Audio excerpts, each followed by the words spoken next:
أدام النفع بعلومه وعلومكم في الدارين آمين إلى أن قال.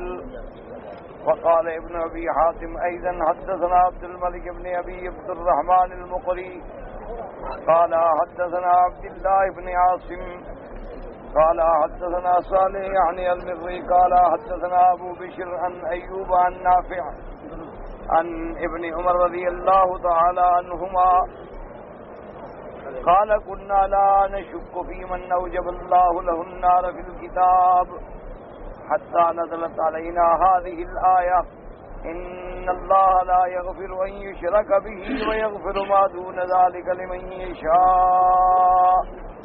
قال فلما سمعناها كففنا عن الشهادة وأرجينا الأمور إلى الله عز وجل. اب مفسر رحمۃ اللہ علیہ اس آیت مبارکہ پر جتنے احادیث مبارک ہیں وہ ذکر فرما رہے ہیں کہ اللہ تبارک و تعالی نے یہ فیصلہ فرما دیا کہ شرک پر مرنے والے کی مغفرت کبھی نہیں، اس کے لیے جہنم واجب ہے۔ شرک کے علاوہ جتنے گناہ ہیں وہ اللہ تبارک و تعالی چاہیں جس کے لیے چاہیں ان کو معاف فرما دیں یا ان کو ان کے گناہوں کے بقدر عذاب دینے کے بعد جہنم سے نکال کے جنت نصیب فرمائے۔ تو حضرت عبداللہ ابن عمر رضی اللہ تعالیٰ عنہما فرماتے ہیں کہ ہم جب قرآن پاک پڑھتے تھے اور قرآن مقدس میں جن گناہوں پر جہنم کی سزا کا ذکر ہے یا وعید ہے تو ہم سمجھتے تھے کہ بھئی یہ تو بالکل باقی بات ہے کہ جہنم میں جائیں گے، کیونکہ آپ نے الحمدللہ اس سے پہلے پڑھا ہے کہ گناہ دو قسم پر ہیں، ایک صغیرہ اور ایک کبیرہ۔ تو کبائر گناہوں کی تعریف میں ایک تعریف یہ ہے کہ قرآن پاک میں جس گناہ پر اللہ نے کوئی سزا ذکر کی ہے وہ کبیرہ گناہ، جس گناہ پر جہنم کا ذکر ہے وہ کبیرہ گناہ، جس گناہ پر لعنت آئی ہے وہ کبیرہ گناہ، جس گناہ پر حدود کا ذکر ہے کہ بھئی چور ہے ہاتھ کاٹا جائے، زانی ہے درے مارے جائیں، شرابی ہے درے مارے جائیں، وہ کبیرہ گناہ۔ تو اب حضرت عبداللہ ابن کی قتل ہے فجزاؤہ جہنم، کہ اس کی جزا جہنم ہے، تو ہم سمجھتے تھے کہ بھئی یہ تو جہنم ہے۔ اسی طرح جہاں جہاں اللہ نے جس گناہ پر سزا کا ذکر کیا ہے تو ہم یہ سمجھتے تھے کہ اب یہ سزا ضروری ہے اور اس کی جہنم جو ہے وہ ضروری ہے۔ لیکن جب اللہ تبارک و تعالی نے قرآن مقدس میں یہ آیت مبارک نازل فرما دی کہ ان اللہ لا یغفر ان یشرک بہ، اس کے بعد ہم رک گئے۔ اب ہم نے کہا بھی ہم تو کسی کو جہنمی نہیں کہیں، کیونکہ جب اللہ تبارک و تعالیٰ کا یہ فرمان ہے کہ میں جس کو چاہوں معاف کر دوں تو ہم کیسے کسی کو جہنمی کہیں؟ تو اس لیے ہم وہ گواہی دینے سے رک گئے۔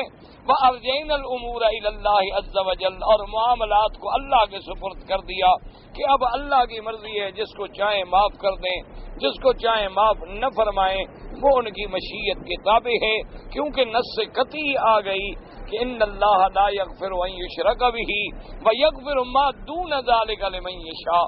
شرک سے جتنے بڑے گناہ ہیں، شرک سے جتنے نیچے گناہ ہیں، وہ اللہ تبارک و تعالیٰ کی مشیت پہ ہے۔ ہاں یہ اللہ کا فیصلہ ہے کہ شرک پہ مرنے والے کی مغفرت نہیں فرمائے۔ اب جناب مفسر رحمۃ اللہ علیہ فرماتے ہیں قال البزار حدثنا محمد بن عبد الرحمن قال حدثنا شیبان بن ابی شیبہ قال حدثنا حرب بن شریح عن ایوب عن نافع عن ابن عمر رضی اللہ تعالی عنہما قال كنا نمسك عن الاستغفار لأهل الكبائر حتى سمعنا نبينا محمدا صلى الله عليه وسلم يقرأ ان اللہ لا يغفر ان يشرك به ويغفر ما دون ذلك لمن يشاء وقال اخرت شفاعتي لأهل الكبائر من امتی یوم القیامہ۔ حضرت ابن عمر فرماتے ہیں کہ جب ہم سنتے کہ فلاں آدمی نے کبیرہ گناہ کیا ہے تو ہم اس کی معافی مانگنے کے لیے رک جاتے، اب ہم اللہ سے معافی نہ مانگتے کہ بھئی یہ تو کبیرہ کا مرتکب ہو گیا، اس کے لیے کیا بخشش مانگے، لیکن جب ہم نے یہ آیت سنی حضور پاک صلی اللہ علیہ وسلم کی زبان مبارک سے، اور حضور پاک نے فرمایا اپنے صحابہ کو کہ میں نے اپنی شفاعت جو ہے وہ چھپا کے رکھی ہے تاکہ قیامت والے دن اپنی امت کے کبیرہ گناہوں والوں کی بخشش کروں گا، ان کی شفاعت کروں گا، اللہ تبارک و تعالیٰ کے آگے درخواست کروں گا۔ اصل بات یہ ہے کہ ایک دوسری حدیث مبارک میں تفصیل ہے۔ حضور صلی اللہ علیہ وسلم نے فرمایا کہ اللہ نے ہر پیغمبر کو 3 دعاؤں کی اجازت دی، ہر نبی کو 3 یعنی دعائیں جو ہیں وہ اللہ کا وعدہ ہے کہ ان 3 دعاؤں میں جو مانگو گے میں قبول کروں۔ تو حضور صلی اللہ علیہ وسلم نے فرمایا کہ تمام انبیاء نے اپنے اپنے زمانے میں وہ 3 دعائیں جو تھیں وہ اللہ سے کر لی۔ میں نے 2 دعائیں تو مانگ لی ہیں لیکن ایک مؤخر کر دی ہے، چھپا کے رکھی ہے تاکہ قیامت والے دن اپنی امت کے گناہ گاروں کی بخشش مانگوں گا۔ تو جب وہ اللہ کا وعدہ ہے تو اللہ تبارک و تعالیٰ ضرور پورا فرمائیں گے۔ تو اس لیے اللہ تبارک و تعالیٰ کی یہ بہت بڑی رحمت ہے کہ آدمی جتنا بڑا گناہ گار کیوں نہ ہو، اللہ کی رحمت اس سے بہت بڑی ہے۔ اسی لیے علماء نے، بزرگوں نے لکھا ہے کہ تم نے کتنے بڑے گناہ کیے ہیں، تم نے 1000 بار بھی اگر توبہ کر کے توڑی ہے تو پھر بھی باز آ جاؤ، اللہ کی رحمت کے دروازے کھلے ہوئے ہیں۔ بلکہ اللہ تبارک و تعالیٰ کے نبی پاک سرکار مدینہ صلی اللہ علیہ وسلم کا یہ فرمان بھی ہے، آپ نے فرمایا کلنا خطاؤن، حضور نے فرمایا ہر بندہ گناہ گار ہے، ہر بندہ کوئی نہ کوئی گناہ کرتا ہے، لیکن آپ نے فرمایا وہ بڑے اچھے گناہ گار ہیں جن سے گناہ تو ہو جاتا ہے لیکن وہ اللہ کے دروازے پہ توبہ کرتے ہیں، اللہ تبارک و تعالیٰ توبہ کے ذریعے ان کو معاف فرما دے۔ اور اسی طرح ایک اور حدیث مبارک آتی ہے کہ اللہ نے فرمایا کہ اگر میرے بندے گناہ نہ کریں تو میں اور مخلوق پیدا کروں گا تاکہ وہ گناہ کرے اور میں معاف کروں۔ اگر صفت غفور کا اظہار بھی تو کرنا ہے، اللہ تبارک و تعالیٰ معاف جو کریں گے تو غلطیاں ہوں گی تو معاف کریں گے۔ تو اس لیے اللہ تبارک و تعالیٰ کی رحمت کے دروازے ہر وقت کھلے ہیں، آدمی کو کبھی اللہ کی رحمت سے مایوس نہیں ہونا چاہیے، لیکن اس کا مطلب یہ نہیں ہوتا کہ اپنے آپ کو گناہوں پہ لگا دے، بلکہ اللہ کی رحمت سے فائدہ اٹھائے، اللہ کے عذاب سے ڈرتا رہے۔ اسی کا نام ایمان ہے کہ اس کی رحمت پر بھی کامل امید ہو اور اس کے غضب سے بھی کامل ڈر ہو کہ پتہ نہیں چھوٹی سی غلطی پہ بھی پکڑ لے، چھوٹی سی معمولی سی غلطی پہ بھی سزا دے دے، کہ اللہ تبارک و تعالیٰ کی پکڑ بھی تو بڑی سخت ہے۔ تو اسی کا نام ایمان ہے کہ آدمی کو اللہ کی رحمتوں پہ امید ہو اور اللہ کے غضب سے ڈر ہو، اور آدمی گناہوں سے بچنے کی پوری کوشش کرے، اور خدا نہ کرے انسان ہے، خطا کار ہے، اگر کوئی گناہ ہو جائے تو فوراً اللہ کے دروازے پہ گر کے توبہ کر لے۔ اور یاد رکھیں حدیث مبارک ہے، میرے آقا کا فرمان ہے للہ افرح بتوبۃ عبدہ، کہ جب بندہ توبہ کرتا ہے تو اللہ خوش ہوتے ہیں، اور اللہ تبارک و تعالیٰ اپنے ملائکہ کو فرماتے ہیں کہ میرے ملائکہ دیکھو یہ میرا بندہ ساری زندگی گناہوں میں ڈوبا رہا لیکن آج میرے دروازے پہ آ گیا ہے، آج اس کو پتہ چل گیا ہے کہ میرا بھی کوئی مالک ہے جو مجھے معاف کر دے گا۔ اللہ فرماتے ہیں ملائکہ گواہ ہو جاؤ میں نے اس کے گناہ معاف کر دیے۔ اور اسی طرح یاد رکھیں حدیث مبارک میں یہ بھی حکم ہے کہ اگر کوئی آدمی مثلاً گناہ گار تھا، اس نے توبہ کر لی تو توبہ کے بعد اس کو کبھی اس گناہ کا تانا نہ دیں۔ توبہ جب اس نے کر لی ہے، جب اللہ نے معاف کر دیا تو ہم کیوں تانا دیں؟ اس لیے کہ التائب من الذنب کمن لا ذنب لہ، جو اللہ تبارک و تعالیٰ کے نبی پاک کا فرمان ہے کہ توبہ کرنے والا گناہوں سے ایسے نکل جاتا ہے کہ جیسے اس نے گناہ کیا ہی نہیں تھا۔ تو اس لیے بہرحال اللہ تبارک و تعالیٰ کی رحمت سے ہر وقت انسان کو پر امید ہونا چاہیے۔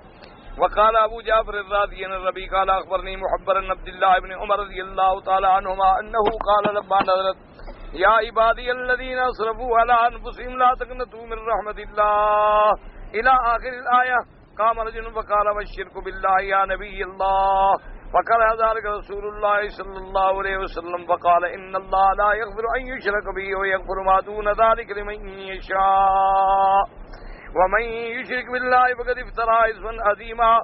ایک آیت حضرت عبداللہ ابن عمر فرماتی ہے کہ جب یہ آیت اتری اللہ نے فرمایا کہ یا عبادی الذین اسرفوا، اے میرے بندے جنہوں نے اپنی جان پہ زیادتی کی، ظلم کیا، گناہ کیا ہے، میری رحمت سے نا امید نہ ہو جائیں. اللہ کی رحمت بہت بڑی ہے. ایک صحابی کھڑے ہوئے، اس نے کہا کہ یا رسول اللہ، یا نبی اللہ، اللہ کی رحمت ہے اور اللہ فرماتے ہیں کہ لا امید نہ ہو جائیں، لیکن جو لوگ شرک پہ مر گئے ان کے بارے میں بھی کوئی امید ہے؟ حضور پاک کو اس کا یہ سوال اچھا نہ لگا. اللہ تبارک و تعالیٰ نے قرآن کی یہ آیت نازل کر دی کہ جو شرک پہ مر گئے ان کا فیصلہ ہے کہ اللہ کبھی معاف نہیں کریں گے. ان اللہ لا یغفر ان یشرک بہ ویغفر ما دون ذلک لمن یشاء. اسی لیے حدیث مبارک میں آتا ہے کہ یوم محشر جب ہوگا، میدان حشر جب قائم ہوگا، ساری مخلوق اللہ کے دربار میں حاضر ہوگی تو آزر کو فرشتے جو ہیں وہ زنجیریں ڈال کے جہنم کی طرف کھینچ کے لے جا رہے ہوں گے.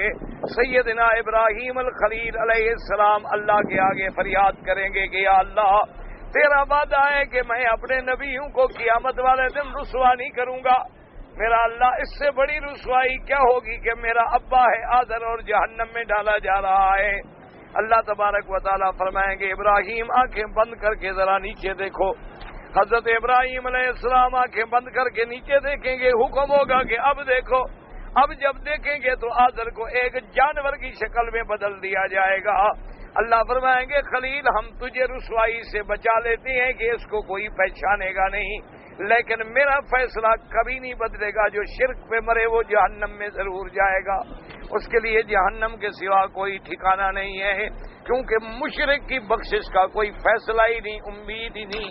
اللہ پاک کا قطعی نص سے آ گیا، قطعی نص ہے کہ لا یغفر ان یشرک بہ ویغفر ما دون ذلک لمن یشاء. تو شرک اتنی بڑی بلا ہے کہ جس کی مغفرت کا کوئی سوال ہی پیدا نہیں ہوتا، اور جس کے لیے نہ شفاعت ہے، جس کے لیے نہ سفارش ہے، اور جس کے لیے نہ امید ہے، اور جس کے لیے نہ بخشش کا کوئی راستہ ہے. اللہ پاک ہر مسلمان کو شرک سے محفوظ رکھے.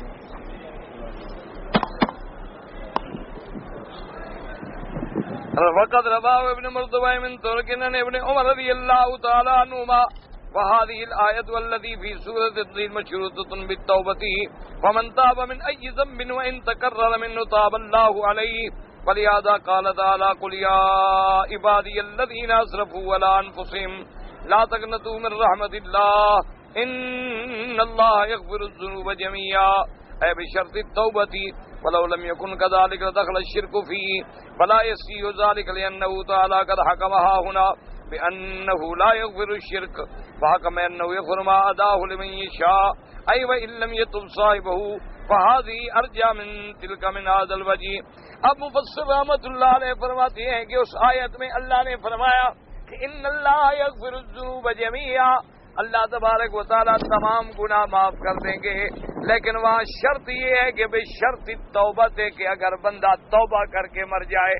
کیوں؟ اگر توبہ کر کے نہ مرے تو پھر شرک معاف نہیں ہوگا. ہاں اگر اللہ توفیق دے دے آدمی شرک سے توبہ کر لے تو اللہ شرک بھی معاف کر دیتے ہیں، اللہ کفر بھی معاف کر دیتے ہیں، ساری چیزیں معاف ہو جاتی ہیں. مسئلہ یہ ہے کہ آدمی شرک اور کفر پہ مر گیا اور توبہ نہیں کی تو اب بخشش نہیں ہوگی. اسی طرح بعض آدمی ہیں شرک تو نہیں کیا لیکن گناہوں میں مر گیا اور توبہ نہیں کی، کیونکہ توبہ کرے پھر تو اللہ کا فیصلہ ہے، اللہ معاف فرما دیں گے. لیکن توبہ نہیں کی تو اب کیا ہوگا؟ ہر گناہ کی معافی ہو سکتی ہے جس کے لیے اللہ چاہے، لیکن مشرک کے لیے کبھی معافی نہیں ہوگی. واللہ تعالی اعلم. وقوله تبارک وتعالی ومن یشرک باللہ فقد افترى اثما عظیما، ای کقوله تبارک وتعالی ان الشرک لظلم عظیم. وثبت في الصحيحين عن ابن مسعود رضی اللہ تعالی عنہ انه قال قلت یا رسول اللہ ای الذنب اعظم قال ان تجعل للہ ندا وهو خلقك وذكر تمام الحدیث. اللہ نے فرمایا کہ جس نے شرک کیا اس نے بہت بڑا گناہ گھڑا. اس سے بڑا گناہ کیا ہے کہ اللہ کا شریک بنا ڈالے. اللہ کا شریک بنائے ذات میں یا صفات میں. یاد رکھنا، یہ نہ کہنا بس جو دو خدا مانے وہ مشرک ہے، یہ بات نہیں ہوتی. ذات میں شریک کرے تب بھی مشرک، اللہ کی صفات میں شریک کرے تب بھی مشرک. صفت علم جو ہے وہ اللہ کی ہے، اگر اللہ کے سوا کسی کو عالم الغیب سمجھے تو مشرک ہے. تمام چیز کے نفع نقصان کا مالک اللہ ہے، اگر اللہ کے سوا کسی غیر کو نفع نقصان کا مالک سمجھے تو وہ مشرک ہے. تمام استغاثہ ندا اور پکار صرف اللہ کے لیے ہے، اگر اللہ کے سوا کسی غیر کو ندا کرے تو وہ مشرک ہے. یاد رکھیں، شرک اللہ کی ذات میں بھی نہ ہو اور اللہ کی صفات میں بھی نہ ہو. یہ معنی نہیں ہوتا کہ بس کافر مشرک ہے، ہندو مشرک ہے، ہم کلمہ پڑھ رہے ہیں تو لہذا ہم مشرک نہیں ہے. اسی کا نام تو شرک ہے کہ کلمہ بھی پڑھتا ہے اور غیر اللہ کو بھی پکارتا ہے، یہ ہے مشرک. اسی کا نام تو ہے شرک کہ اللہ کو مانتا ہے لیکن کبھی کبھی غیر اللہ کے نعرے بھی لگاتا ہے، تو مانا اب اللہ کے ساتھ شریک کر رہا ہے. تو شرک کی بخشش کی کوئی امید.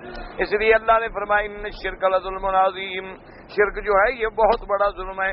اور امام بخاری، امام مسلم رحمت اللہ علیہما نے حضرت ابن مسعود رضی اللہ تعالی عنہ کی روایت سے حدیث نقل فرمائی ہے.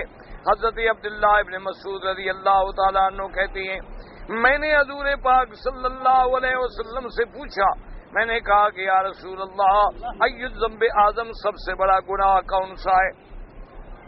حضور نے فرمایا ان تجعل للہ ندا وهو خلقک، سب سے بڑا گناہ یہ ہے کہ تو اللہ کا شریک بنائے. اس نے تمہیں پیدا کیا، تو اس کی مخلوق ہے اور پھر اپنے خالق کے شریک بناتا ہے. وقال ابن مردوہ حدثنا اسحاق بن ابراہیم زید قال حدثنا احمد بن عمرو قال حدثنا ابراہیم بن منذر قال حدثنا معن قال حدثنا سعید بن بشیر عن قتادہ عن الحسن عن عمران بن حسین ان رسول اللہ قال اخبركم باکبر الکبائر الاشراک باللہ ثم قال من يشرك بالله فقد افترى اسما عظيما وعقوق الوالدين ثم قال عن اشكر لي ولوالديك الي المصير. عمران ابن حسین فرماتے ہیں کہ آقا انعامدار صلی اللہ علیہ وسلم نے فرمایا کہ اے لوگوں میں تمہیں خبر دوں اکبر الکبائر، اور سب بڑے گناہوں سے بھی بڑا کیا ہے؟ صحابہ نے فرمایا کہ ہاں. آپ نے فرمایا سب سے بڑا کبیرہ، سب سے بڑا گناہ ہے اللہ کی ذات کے ساتھ شریک کرنا، یہ سب سے بڑا گناہ. اور فرمایا اس کے بعد وعقوق الوالدین، اپنے والدین کی نافرمانی کرنا، یہ بھی کبیرہ گناہ ہے، کیونکہ اللہ تبارک و تعالی نے حکم دیا ہے کہ وَاعْبُدُوا اللَّهَ وَلَا تُشْرِكُوا بِهِ شَيْئًا وَبِالْوَالِدَيْنِ إِحْسَانًا. اور اسی طرح اللہ نے فرمایا نشکر لی وَلِوَالِدَيْكَ إِلَيَّ الْمَصِيرُ، اللہ نے فرمایا میرا شکر گزار بن اور اپنے والدین کا شکر گزار بن، تو نے میری طرف لوٹنا ہے. اگر تو نے شرک کیا، والدین کی نافرمانی کی، تو پھر میں تمہیں عذاب میں ڈالوں گا. اس لیے فرمایا کہ یہ سب سے بڑا کبیرہ گناہ ہے. اللہ معاف فرمائے. دعا کریں اللہ پاک کسی کو بھی اپنے والدین کا نافرمان نہ بنائے، اور دعا کریں کہ جن کی اولادیں ہیں اللہ سب کو اپنے والدین کی فرما برداری نصیب کرے. اللہ تبارک و تعالی ان کو اپنی اور اپنے پاک پیغمبر کی فرما برداری نصیب کرے اور والدین کے لیے قرۃ عین بنائے. والدین کی نافرمانی بہت بڑا گناہ ہے. اللہ تبارک و تعالی ہر مسلمان کو محفوظ رکھے. اور بدقسمتی ہماری یہ ہے کہ آج کل جو ہے ساری عالم میں دیکھ لیں حقوق الوالدین، ماں باپ کی نافرمانی کی انتہا ہو چکی ہے. وہ لاکھوں میں کوئی خوش نصیب گھرانے ہوں گے جن کی اولاد فرما بردار. اس کی وجہ کیا ہے؟ اس کی وجہ ہے قیامت. حضور پاک صلی اللہ علیہ وسلم نے فرمایا کہ علامات قیامت میں ہے. حضور نے فرمایا کہ جہاں قیامت کی اور نشانیاں ہیں، وہاں قیامت کی نشانیوں میں یہ نشانی ہے کہ ان یبر صدیقہ ویعق والداہ، کہ بندہ اپنے دوستوں کا تو بڑا وفادار ہوگا لیکن والدین کا نافرمان، یعنی دوستوں کی فرما برداری کرے گا لیکن اپنے والدین کا نافرمان ہوگا. یہ بھی علامات قیامت ہیں. اور اللہ تبارک و تعالی، اور یاد رکھیں یہ اتنا بڑا گناہ ہے، اتنا بڑا گناہ ہے کہ اللہ پاک نے شرک کے بعد قرآن میں اس کو دوسرے نمبر پہ رکھا، اور اللہ نے حکم دیا ہے کہ میری عبادت کرو اور والدین کی اطاعت. اور یہ بھی مسئلہ یاد رکھیں، والدین کافر ہوں، والدین فاسق فاجر ہوں، والدین گناہگار ہوں، والدین برے ہوں، لیکن اولاد کو اطاعت کریں. بس ایک بات یاد رکھیں کہ والدین اگر اسلام کے خلاف کوئی بات کریں تو ہم نہیں مانیں گے، شریعت کے خلاف کوئی بات کریں تو ہم نہیں مانیں گے، ورنہ باقی دنیاوی معاملات میں ہم ہر بات ان کی مانیں گے. حتیٰ کہ اس سے بڑی کیا بات ہے کہ حضور پاک نے ارشاد فرمایا کہ انت و مالک لابیک، آپ نے فرمایا مسلمانوں تم اور تمہارا مال سب تمہارے والدین کا ہے. یعنی اگر والدین تیرا مال لینا چاہیں، اگر والدین تیری خدمت میں تیرا نفس لینا چاہیں تو ان کو حق ہے، کیونکہ اللہ پاک نے ان کے ذریعے تجھے پیدا کیا ہے. خالق حقیقی اللہ ہے، اور تخلیق مجازی جو ہے اس کا ذریعہ جو ہے اللہ نے والدین کو بنایا ہے. اور پھر والدین میں یاد رکھیں سب سے زیادہ حق جو ہے وہ ماں کا ہے. یعنی والدین میں ماں باپ ہیں نا، ان دونوں میں پھر کس کا حق زیادہ ہے؟ ماں. اس لیے کہ حضور پاک صلی اللہ علیہ وسلم کی حدیث مبارک ہے، حضور پاک سے ایک صحابی نے پوچھا کہ یا رسول اللہ کے رسول کے بعد سب سے بڑا حق کس کا ہے؟ آپ نے فرمایا اموں کا، تیری ماں کا حق ہے. اس نے پھر پوچھا کہ یا رسول اللہ اس کے بعد؟ آپ نے فرمایا اموں کا، تیری ماں کا حق ہے. اس نے کہا یا رسول اللہ پھر اس کے بعد؟ آپ نے فرمایا اموں کا، تیری ماں کا حق ہے. اس نے کہا حضور پھر اس کے بعد؟ آپ نے فرمایا ثم ابا کا، چوتھے نمبر پہ حضور نے فرمایا تیرے باپ کا حق ہے. تو ماں کا حق جو ہے وہ باپ سے بھی زیادہ ہے. اچھا، اس کی وجہ بھی یہ ہے، علماء نے لکھا ہے کہ حضور نے چونکہ 3 دفعہ ماں کا حق مقدم فرمایا ہے کہ والدہ پر 3 ہی مراحل ہیں مشکل. ایک مرحلہ جو ہے حمل کا کہ وہ تمہیں پیٹ میں اٹھا کے پھرتی ہے، یہ کتنا بڑا مرحلہ ہے. تم کبھی 2 سیر کی اینٹ سر پہ رکھ کے پھرو گے ایک دن پورا، تمہیں اب پتہ لگ جائے کہ وزن اٹھانے کا کیا فرق پڑتا ہے. لیکن جناب وہ اپنے بچے کو پیٹ میں اٹھا کے ایک دن نہیں 9 مہینے تک بیچاری پھر رہی ہے. اور دوسرا مرحلہ ہے جب بچہ پیدا ہوتا ہے، یہ بھی گویا اس کے لیے زندگی اور موت کا کھیل ہے، گویا کہ اسے دوبارہ زندگی ملتی. 2 اور تیسرا مرحلہ ہے بچے کے پیدا ہونے سے لے کر اس کے چلنے پھرنے تک اس کو پالنا، تربیت کرنی، دودھ پلانا، اٹھانا، سلانا، بٹھانا. ایک دن کے لیے ذرا تم بچے کو ذرا سنبھال لو، تمہیں قیمت معلوم ہو جائے کہ عورت کا کیا حق ہے. ایک دن صرف چھوٹا بچہ ہے نا دودھ پینے والا، اس کو ایک دن کے لیے باپ کو سنبھال دو. شام کو جناب باپ توبہ بھی کر دے گا کہ اگر خدا کے لیے میں مفت لے جائے بچہ مجھے. ایک دن ذرا سنبھال کے دیکھ. یہ ماں کا کام ہے کہ ماں سنبھالتی ہے. تو چونکہ وہ ان 3 مراحل سے گزرتی ہے تو حضور نے بھی اس کو 3 دفعہ حق دیا کہ سب سے پہلا حق ماں کا ہے، پھر پوچھا تو فرمایا اموں کا، پھر پوچھا تو فرمایا اموں کا. اور یہ بھی یاد رکھیں کہ جن لوگوں پہ والدین ناراض ہوں، ماں یا باپ، ان کا خاتمہ کبھی اچھا نہیں ہوگا. ایک بات کا ہمیشہ خیال رکھیں، اللہ پاک سے دعا کرو اللہ سوء خاتمے سے بچائے. ورنہ عام طور پہ یہ دیکھا گیا ہے کہ والدین کے جو نافرمان ہیں نا، موت سے پہلے زبان بند ہو جاتی ہے، کلمہ نہیں پڑھ سکتے. اللہ تبارک و تعالیٰ بچائے. اور آج کل تو جناب یہ وبا ہے کہ آدمی جو باہر رہ رہے ہیں نا ملک سے، ماشاءاللہ بیگم کے لیے تو ہر سال سوٹ بھیجیں گے، لیکن ماں باپ کے لیے خط بھی نہیں بھیجیں. انا للہ و انا الیہ راجعون. یہ تو بھائی پھر قیامت میں ہی پتہ چلے گا. فرمایا لم تر الی الذین یزکون انفسهم بل اللہ یزکی من یشاء ولا یظلمون فتیلا. انظر کیف یفترون علی اللہ الکذب وکفی بہ اثما مبینا. الم تر الی الذین اوتوا نصیبا من الکتاب یؤمنون بالجبت والطاغوت ویقولون للذین کفروا هؤلاء أهدى من الذين آمنوا سبيلا أولئك الذين لعنهم الله ومن يلعن الله فلن تجد له نصيرا۔ اللہ تبارک و تعالی نے فرمایا کہ الم تر الی الذین یزکون انفسهم، میرا مدنی صلی اللہ علیہ وسلم دیکھیں ان لوگوں کو جو اپنے نفس کی پاکی بیان کرتا ہے، حالانکہ پاک کرنے والا اللہ تبارک و تعالی ہے، جس کو چاہے پاک بنائے۔ ولا یظلمون فتیلا، تم تو اس دھاگے کے برابر جو کھجور کے درمیان گٹھلی میں ہوتا ہے اتنا بھی ظلم نہیں کیے جاؤ گے۔ اللہ تبارک و تعالی نے حکم دیا ہے کہ بھی کبھی اپنے نفس کی بڑائی بیان نہ کیا کرو کہ جی میں ایسا اور میں ایسا اور میں ایسا، کبھی نہ کہا کرو، کیونکہ اللہ جانتا ہے کون پاک ہے کون کیسا ہے۔ ہمیں بظاہر بڑے بڑے نیک نظر آنے والے، خدا جانے اللہ کے ہاں وہ مغضوب ہوں۔ ہمیں بظاہر بالکل سادہ قسم کے لوگ نظر آنے والے، پتہ نہیں اللہ کے ہاں محبوب ہوں، ان کے کوئی درجات ہوں۔ یہ اللہ تک معاملہ ہے، کسی آدمی کو اپنے نفس کی پاکی بیان کرنے کا حق نہیں پہنچتا۔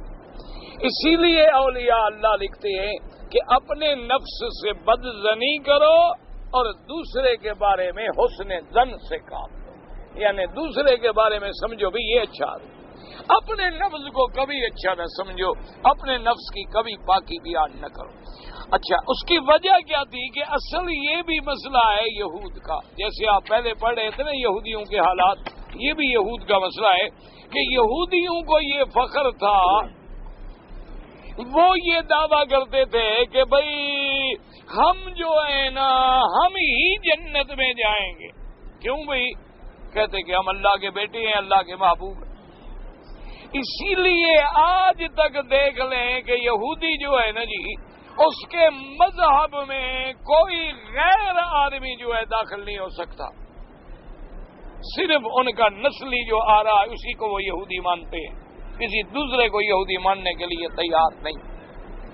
اور اسی طرح یہودیوں کو آج تک یہ عقیدہ ہے کہ ساری دنیا میں برتر انسان اگر ہیں تو ہم ہیں، باقی ساری دنیا جو ہے حقیر ہے، ہمارا مقابلہ نہیں کر سکتی۔ ان کے دل و دماغ میں آج بھی یہی عقیدہ، اور یہی عقیدہ وہ کہتے تھے جب ان سے کہا گیا کہ بھئی تم نے یہ کیا، وہ کہتے لن تمسنا النار الا ایاما معدودا، کہ پہلے تو ہم کبھی جہنم میں جائیں گے بھی نہیں، اور اگر اللہ نے ہمیں جہنم کی سزا دی تو صرف اتنی دن دیں گے جتنی دن ہمارے باپ دادے نے اس بچڑے کی عبادت کی تھی نا، بس اتنی دن ہمیں، اس کے بعد ہم جہنم سے نکل جائیں گے۔ اور کبھی یہ دعویٰ کرتے کہ ہم اللہ کے بیٹے ہیں، اللہ کے محبوب ہیں، ہمیں تو سزا ملنے کا سوال ہی پیدا نہیں ہوتا۔ تو یہ دعوے کرتے تھے یہود۔ اللہ نے ان کے رد میں قرآن نازل کیا کہ تم کیسے اپنی پاکی بیان کرتے ہو، حالانکہ اللہ جس کو چاہے پاکی عطا فرمائی ہے تو اللہ کے ہاتھ میں، تمہارے ہاتھ میں تھوڑا ہے۔ اور اللہ پاک نے دوسرے مقام پہ فرمایا میرا مدنی آپ ان کو چیلنج کرو، آپ ان کو چیلنج کریں کہ اے یہود، اگر تمہیں یہ ناز ہے کہ تم اللہ کے محبوب ہو اور تم اللہ کی پسندیدہ قوم ہو اور تم اللہ کے نعوذ باللہ ثم نعوذ باللہ ثم نعوذ باللہ بیٹے ہو، تو چلو موت کی تمنا کرو، موت کے بعد تمہارے لیے جنت ہی جنت ہے۔ اللہ نے فرمایا میرا مدنی صلی اللہ علیہ وسلم یہ کبھی موت کی تمنا نہیں کریں گے۔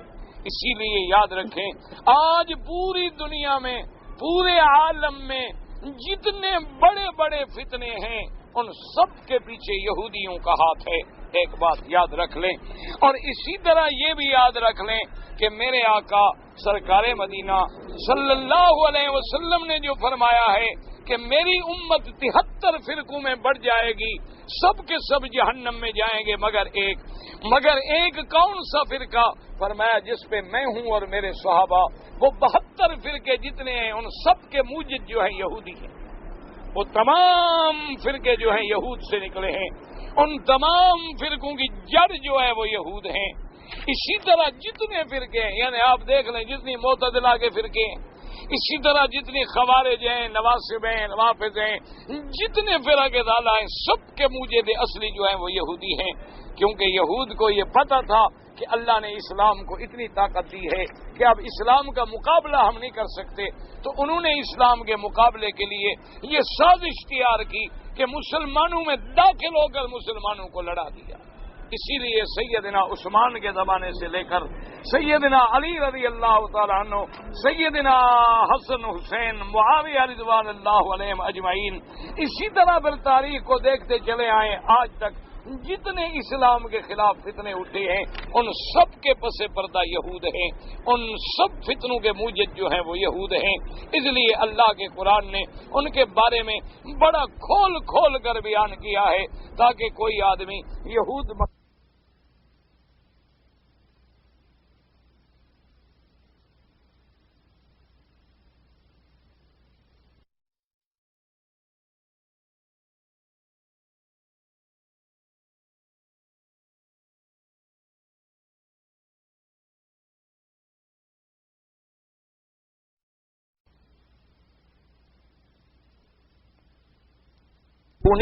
اور ان کے مکار، ان کے عیار فتنوں سے محفوظ رکھیں۔ اللہ تبارک و تعالی ہمیں ان کی بلاؤں سے محفوظ رکھیں۔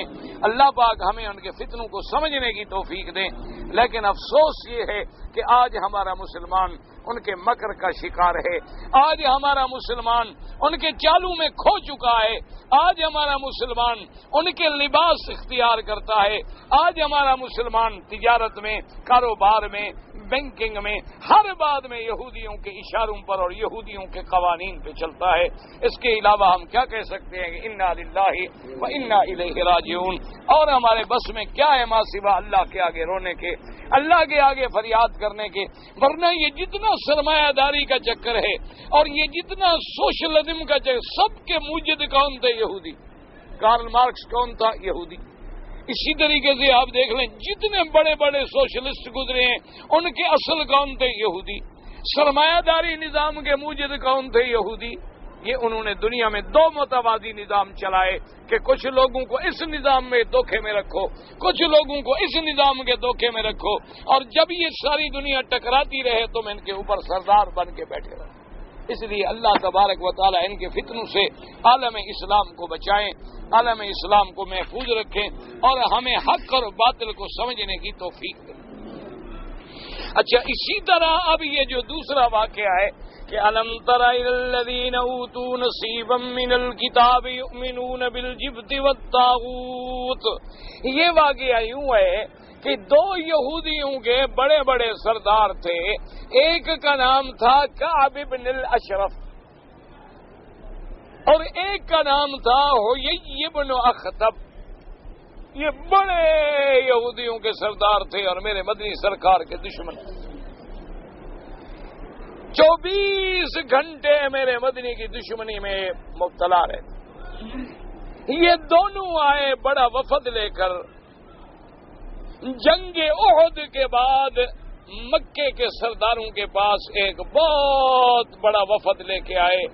مقصد ان کا یہ تھا کہ مکے والوں کو دعوت دی، قریش کو دعوت دی کہ بھئی جنگ احد کے بعد مسلمانوں کی طاقت بڑی کمزور ہو چکی ہے، مسلمانوں کے بڑے بڑے لوگ شہید ہو گئے ہیں، مسلمانوں کو بہت بڑا زخم لگا ہے، اب یہ وقت ہے کہ ان کے کمزوری کے زمانے میں تم قریش بھی مل جاؤ، ہم یہود بھی مل جائیں، اور جتنے قبائل ہیں مکے کے ارد گرد میں تمام قبائل کو بھی ملا لیں اور ایک فیصلہ کن حملہ کریں مدینہ منورہ پہ، تاکہ اسلام کی قوت کو ہمیشہ کے لیے ختم کر دیا جائے۔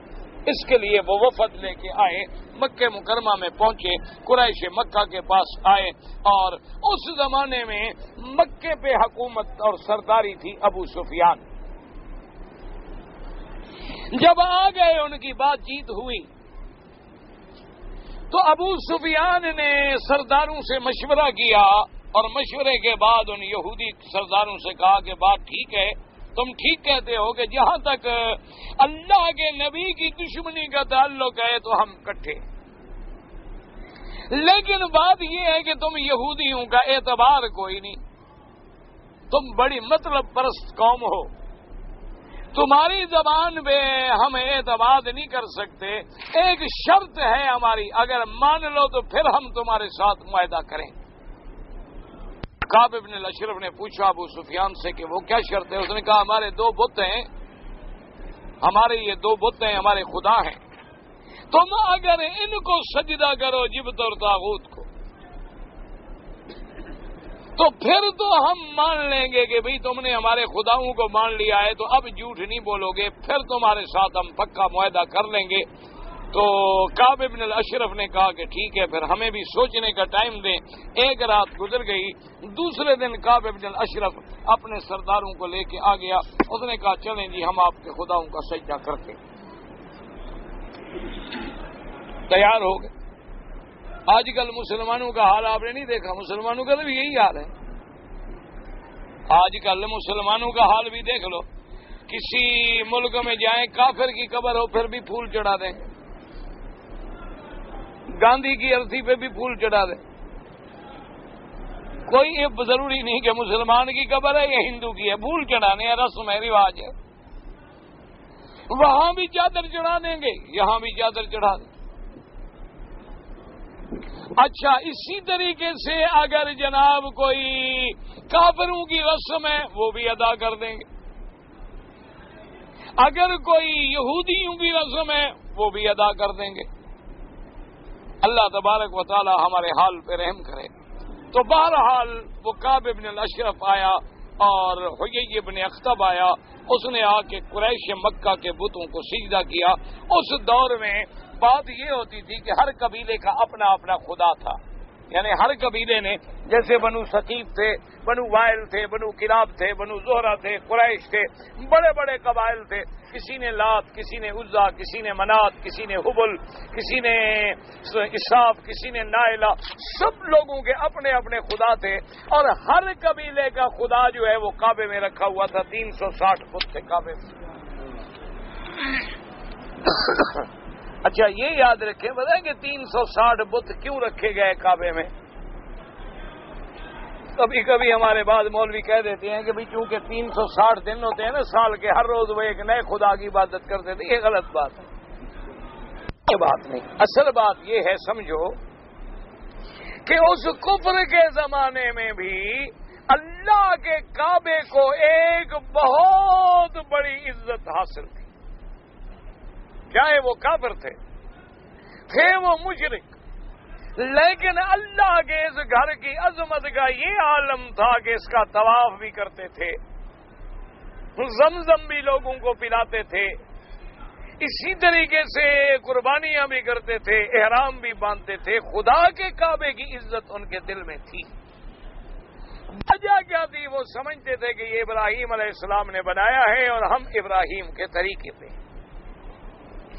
اب قریش مکہ نے کیا کیا تھا کہ جتنے قبیلے ان کے حلیف تھے، یعنی ان کے ساتھ معاہدے میں شریک تھے، ان کو کہتے بھی تم اپنا خدا لے آؤ، ہم تمہیں عزت بخشتے ہیں، تمہارے خدا کو بھی کعبے میں رکھ دیتے ہیں تاکہ تمہیں بھی اعزاز حاصل ہو کہ تمہارا خدا جو ہے وہ بھی اللہ کے کعبے میں ہے۔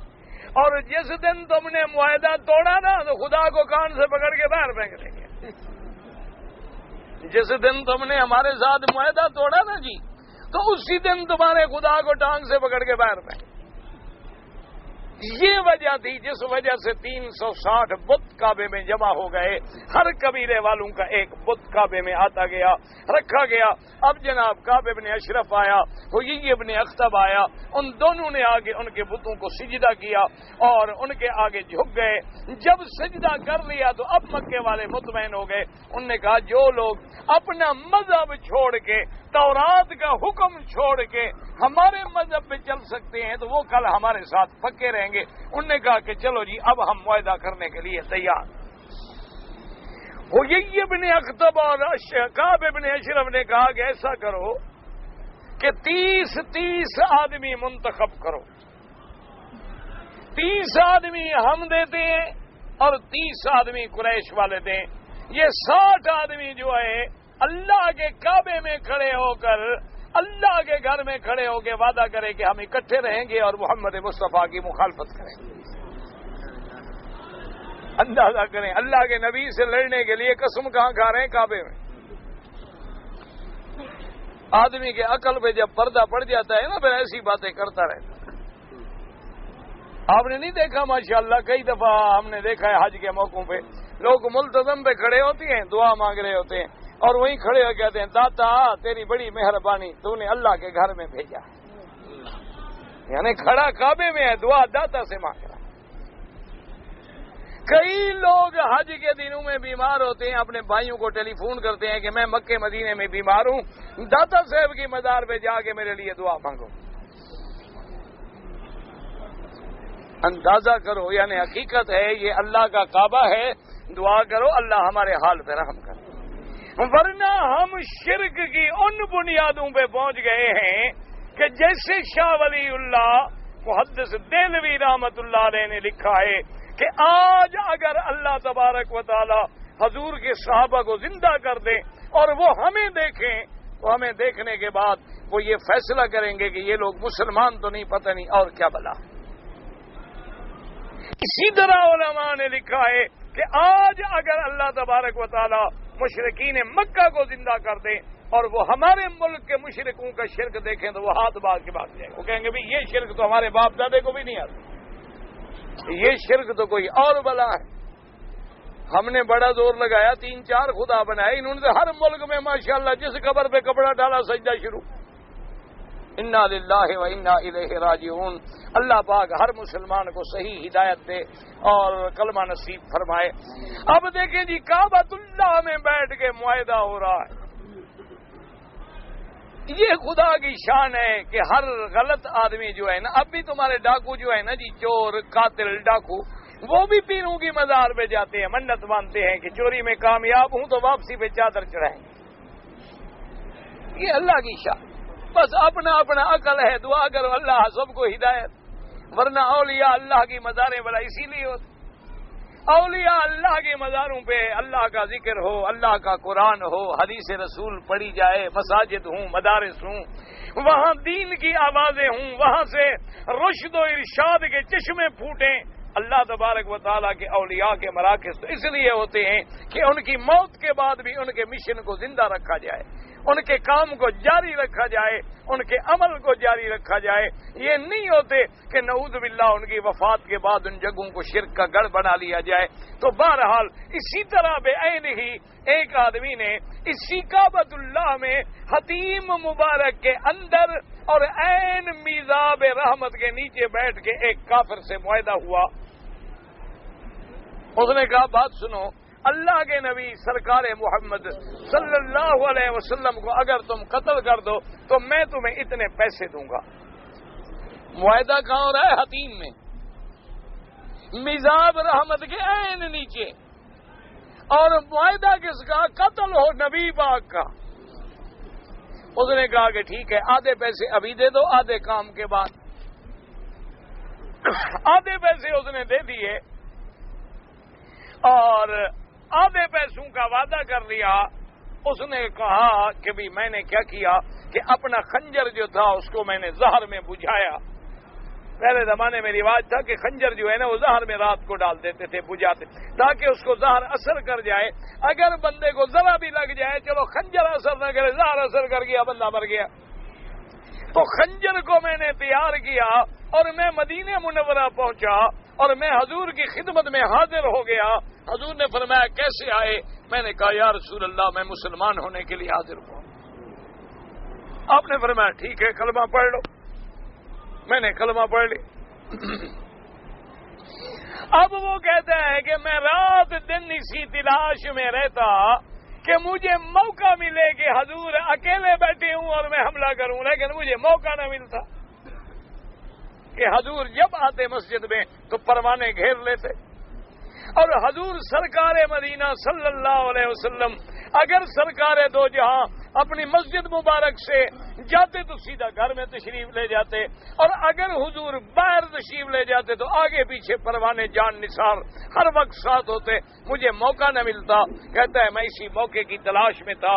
ایک دن میں نے کیا دیکھا کہ مسجد نبوی میں آقا انعامدار سرکار دو جہاں رحمت للعالمین اکیلے بیٹھے ہوئے ہیں. آپ کے دائیں بائیں دور دور تک کوئی صحابی نہیں. میں خوش ہو گیا. میں نے کہا آج مجھے موقع مل گیا ہے. تو میں نے اپنے خنجر کو تیار کیا اور دبے پاؤں پہ پاؤں رکھ کے چلتے چلتے چلتے تاکہ پیچھے سے جا کے حملہ کروں. جب میں حضور کے بالکل قریب چند قدم باقی رہ گئے تو حضور نے فوراً مڑ کے دیکھا اور فرمایا ادھر آؤ. سیدھے آ کے ادھر سامنے آ جاؤ. اب کیا کریں؟ اب جب حضور نے بلا لیا اور بظاہر بھی مسلمان بنا ہوا ہے, اب انکار کیسے کرے؟ لہذا کہتا ہے میں سامنے آ گیا. حضور نے فرمایا بتاؤ کیسے آئے ہوئے ہو مدینہ منورہ میں؟ نے کہا یا رسول اللہ میں اسلام کے لیے آیا, اسلام لے آیا, اور میں تو بڑا منتظر تھا کہ مجھے موقع ملے مدنی سرکار کی خدمت میں علیحدہ بیٹھنے کا. آپ نے فرمایا وہ جو میزاب رحمت کے نیچے حتیم کے اندر بیٹھ کے تم نے معاہدہ کیا تھا اور وہ جو تم نے پیسے لیے تھے وہ کہاں ہیں؟ کہتا ہے کہ اب میرے تو زمین نکل گئی. میں نے کہا حضور من اخبارہ کب ہاضا, آپ کو کس نے بتایا ہے؟ وہ تو آدھی رات تھی, ایک میں تھا اور ایک وہ سردار تھا اور تیسرا کوئی نہیں تھا. وہ پیسے میں نے مکے میں فلاں جگہ پر چھپائے ہوئے ہیں. حضور نے فرمایا ان اللہ اخبرنی بہذا, میرے اللہ نے مجھے خبر دی ہے اور میرے اللہ نے میری حفاظت کا وعدہ کیا ہے, تم مجھے نقصان نہیں پہنچا سکتے. میں نے کہا یا رسول اللہ آج مجھے یقین ہو گیا کہ آپ اللہ کے سچے نبی ہیں. اشہد ان لا الہ الا اللہ واشہد ان محمد رسول اللہ. آج تک تو میں نے جھوٹا کلمہ پڑھا تھا, آج مجھے سچا کلمہ پڑھا. تو یہ معاہدے مکے میں بھی ہوتے تھے حضور کے خلاف. اللہ تبارک و تعالی معاف کرے.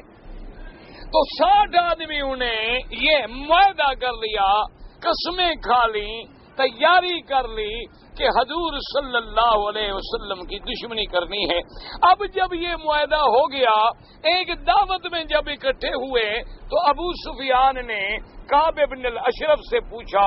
اس نے کہا بھی تم چونکہ تورات کے پرانے عالم ہو اور تم نے تورات کا مطالعہ کیا ہے, ہم مکے والوں کے پاس تو کوئی اللہ کی کتاب نہیں آئی, لہذا تم ہمیں یہ بتاؤ, اب تو تم ہم حلیف ہیں, لیکن یہ بتاؤ کہ ہمارا مذہب سچا ہے یا مسلمانوں کا مذہب سچا ہے؟ ایک بات ہمیں بتاؤ. تو کعب بن الاشرف نے کہا کہ کمال کرتے ہو, تمہارا مذہب سچا ہے, وہ سچے تھوڑے ہیں. کیوں آپ وہ کیسے کہے کہ مسلمان سچے ہیں؟ تو اللہ نے فرمایا میرا مدنی دیکھو ان ظالموں کو کہ جن کو ہم نے کتاب دی یؤمنون بالجبت والطاغوت, یہ آگے بتوں پر ایمان لاتے ہیں. وَيَقُولُونَ لِلَّذِينَ كَفَرُوا, اور کافروں سے کہتے ہیں کہ هَؤُلَاءِ أَهْدَىٰ مِنَ الَّذِينَ آمَنُوا سَبِيلًا, کہ یہ کافر جو ہیں مسلمانوں سے زیادہ صحیح راستے پہ ہیں. ان ظالموں کا حال دیکھو یہ کیا کہہ رہے ہیں, یہ کیسی کیسی باتیں کر رہے ہیں اور کیسے کیسے اللہ تبارک و تعالیٰ کے دین پہ جھوٹے جھوٹے الزام باندھ رہے ہیں. تو یہ یہودیوں کے بارے میں اللہ تبارک و تعالیٰ نے ذکر فرمایا اور اس کے بعد فرمایا کہ دراصل بات یہ ہے اولئک الذین لعنہم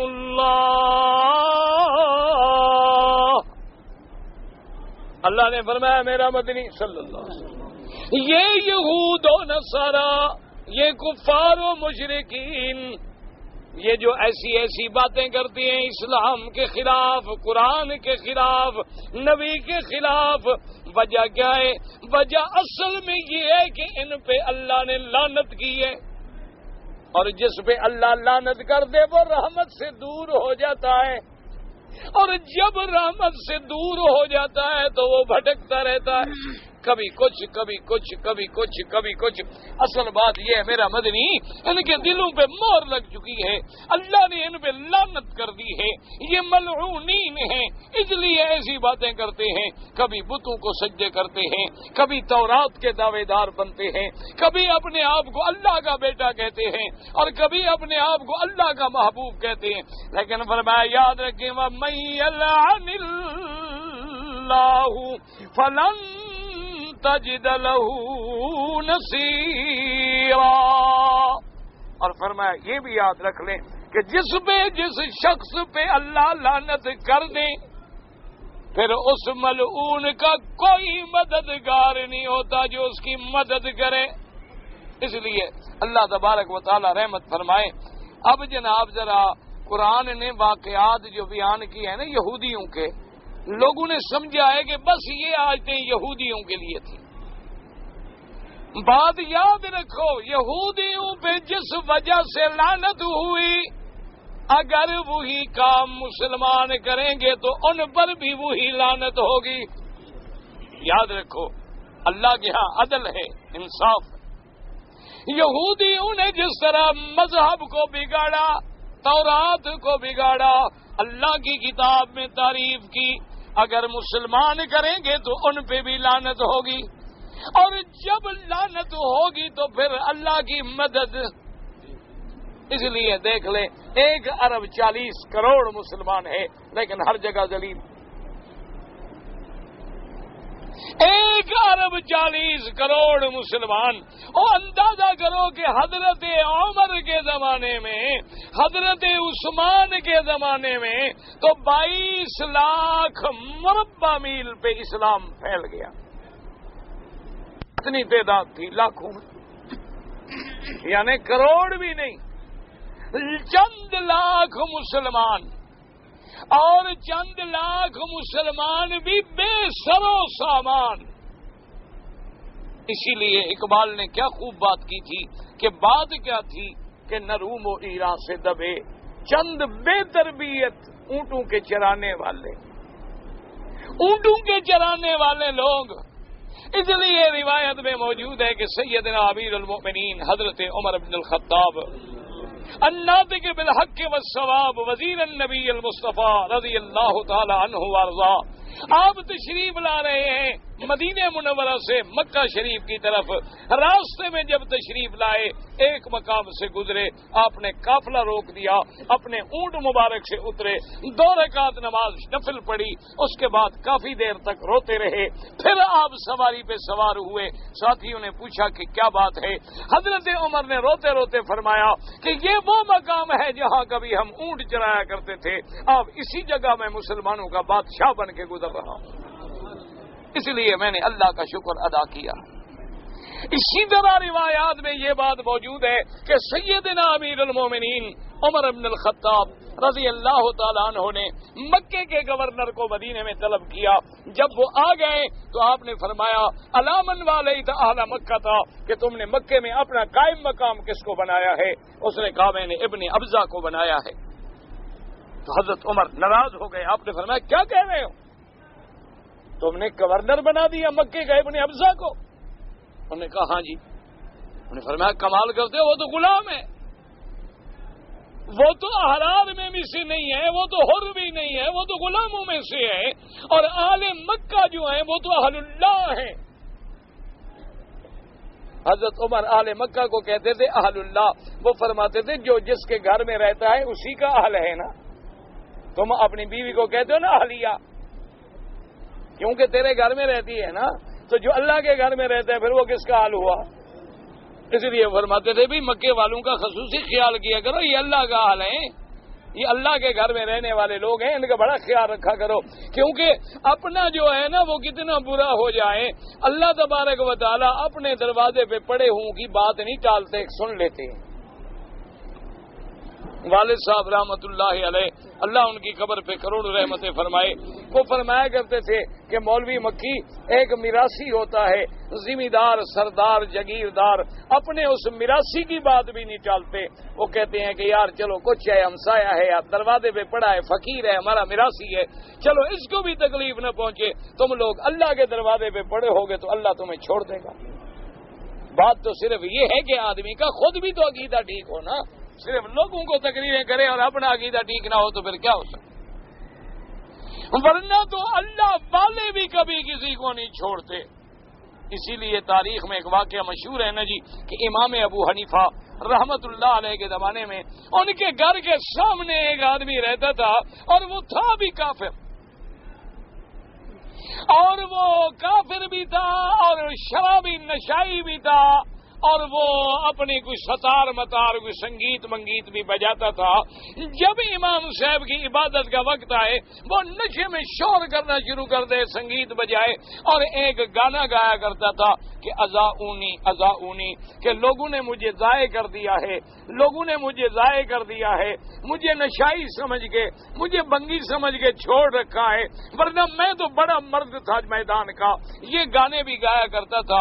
ایک دن حضرت امام ابو حنیفہ کو پتہ لگا آواز نہ آئی. انہوں نے پوچھا کہ بھی وہ میرے ہمسائے کا کیا ہوا؟ انہوں نے کہا اس کو تو جناب پولیس والے پکڑ کے لے گئے. امام صاحب جناب خود پہنچے, اور اس وقت بلکہ تاریخ میں یہ لکھا ہے کہ آپ کے جاتے جاتے 4000 شاگرد جمع ہو گئے. پہنچتے پہنچتے آگے جب گئے تو گھبرا گئے پولیس والے, 4000 آدمی کیا ہو گیا. حتیٰ کے بادشاہ تک کو خبر ملی کیا بات ہے. انہوں نے کہا جی امام صاحب ہیں, پتہ نہیں 4000 آدمی کا جلوس نکال کے آ گئے. نے کہا کیا بات ہے؟ انہوں نے کہا آپ نے ہمارا ہمسایہ پکڑا ہے. انہوں نے کہا امام صاحب پہلے تو آپ کے اکرام میں آج جتنے قیدی ہیں نا ہم سب کو چھوڑ دیتے ہیں. اب نے کہا نہیں تم سب کو چھوڑ دو, مجھے تو اسی ہمسائے کے بعد لے چلو. وہاں جب گئے اس کو جیل سے نکالا گیا تو آپ نے فرمایا کہ میرے ہمسائے تم کہا کرتے تھے نا لوگوں نے مجھے ضائع کر دیا, ہم نے تو تمہیں ضائع نہیں کیا نا, ہم تو تمہیں نہیں بھولے, ہم نے تو تمہیں ضائع نہیں کیا. اس نے کہا حضرت ضائع کیا نہیں کیا, اتنے بڑے امام ہو کے میرے اتنے عمل کے بعد تم مجھے چھڑانے کے لیے آئے ہو, اب پھر مجھے جہنم سے بھی چھڑا دو, کلمہ پڑھا دو. اللہ تبارک و تعالی جب بدلتے ہیں اور جب ہدایت دینے پہ آتی ہیں تو اس طرح بھی ہدایتیں نصیب ہو جاتی ہیں. بس دعا کر کے اللہ ہمارے حال پہ بھی رحم فرمائے, کہ اللہ ہر مسلمان کے حال پہ رحم فرمائے. کہتے ہیں جی کہ 12 بجے سے لے کر 12 سے 30 منٹ تک زوال کا وقت ہوتا ہے. بھئی زوال کا وقت نہیں, ایک وقت ہوتا ہے جب عین سورج سر پہ ہو. زوال کا کیا معنی کہ اب سورج کا سایہ ڈھل جائے, اس کو کہتے ہیں زوال. ایسے دیکھو نا کھڑے ہوں, سایہ تمہارے برابر ہے نیچے, تو اس کا مطلب ہے کہ عین استوا پہ ہے سورج. جب تمہارا سایہ ذرا یوں ہو جائے من زوال شروع ہو گیا. سمجھ آ گئی بات. یہاں چونکہ ظہر کی نماز اول وقت میں ہوتی ہے اور اذان اول وقت میں ہوتی ہے, تو لہذا یوں سمجھ لیں کہ اذان سے چند منٹ پہلے زوال ہو جاتا ہے, اس وقت پھر آپ نماز پڑھ سکتے ہیں. حرم شریف کے نزدیک میقات جو ہے وہ تنعیم ہے, 3 میل کے فاصلے پر. ایک آدمی کی بیوی فوت ہو گئی, اس کی ذمہ نمازیں تھیں. اصل بات تو یہ ہے کہ اللہ اس کی توبہ منظور کرے. اگر وہ توبہ کر کے فوت ہو گئی ہے تو توبہ کافی ہے. لیکن بعد میں احناف کے نزدیک اگر اس کی نمازوں کا فدیہ بھی ادا کیا جائے تو صرف علماء احناف کے نزدیک جائز ہے. کہتے ہیں جی اللہ تبارک و تعالیٰ نے یہ فرمایا ہے کہ نیکی کا بدلہ نیکی سے دوں گا, لیکن اس نیک بندے کو جو دوسرے کو برائیوں سے روکتا تھا بنی اسرائیل کا, اس کو جہنم میں کیوں ڈال دیا؟ یہ نیکی تو نہیں تھی, یہ تو اللہ کی تقدیر کا انکار تھا کہ تو جہنم میں جائے گا. یہ کون تھا فیصلے کرنے والا؟ اس کا یہ لفظ کہنا جو ہے وہ ساری نیکیاں ختم کر گیا. کہ جنت جہنم کا فیصلہ اللہ کے ہاتھ میں ہے, کسی بندے کے ہاتھ میں نہیں ہے. کوئی یہ نہیں کہہ سکتا کہ تو جنتی ہے یا تو جنتی نہیں, یہ تو اللہ کے ہاتھ میں ہے. اس نے جب یہ کہا کہ تو کبھی جنت میں نہیں جائے گا, تو جہنم میں جائے گا, اللہ ناراض ہو گئے کہ تم کون ہو جہنم میں بھیجنے والے.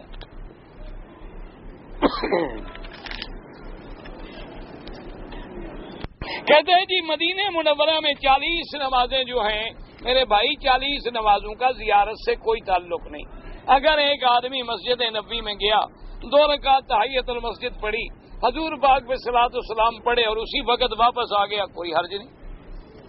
40 نمازوں کے بارے میں ایک حدیث مبارک ہے, لیکن ہے حدیث ضعیف, کہ جو بندہ مدینہ منورہ میں 40 نمازیں پڑھے اس طرح کہ کوئی اس کی جماعت مسجد نبوی کی نہ چھوٹے, ہر نماز جماعت کے ساتھ پڑھے تو اللہ اس کو نفاق سے اور جہنم سے بری کر دیتے ہیں. یہ ایک فضیلت ہے. اللہ تجھے بھی نصیب کرے, اللہ ہمیں بھی نصیب کرے. علماء اس حدیث مبارک پہ اس لیے زور دیتے ہیں کہ 40 نمازیں پڑھنے کے بعد شاید اللہ اس کو پکا نمازی بنا دے, اس کے دماغ میں نماز بیٹھ جائے. ورنہ زیارت الگ چیز ہے, یہ 40 نمازیں الگ چیز ہیں. اللہ پڑھنے کا موقع دے, الحمدللہ نہ پڑھ سکے کوئی بات نہیں. کہتے ہیں جی کہ اگر صدقہ خیرات تلاوت کریں تو اس کے ثواب پہنچانے کا کیا طریقہ ہے؟ بھائی ثواب پہنچانے کا مقصد یہ ہے, اصولی بات ہے, آپ نے خیرات کی, آپ کے دل میں نیت ہے کہ یا اللہ اس خیرات کا ثواب میرے والد کو پہنچے, بس تم نے نیت کی, ثواب اللہ نے پہنچانا. سمجھ آ گئی بات؟ یہ جو ہم نے رواج بنا رکھا ہے نا جی, مولوی کو بلاؤ وہ ختم شریف پڑھے گا, پہلے ایک اچھی پلیٹ سب سے بہترین کھانے کی اس کے آگے رکھو, تو یہ مولوی کوئی ثواب لے کے ہاتھ سے قبر میں پہنچ جاتا ہے؟ ثواب پہنچانا اللہ کا کام ہے, تم نے نیت کی بس.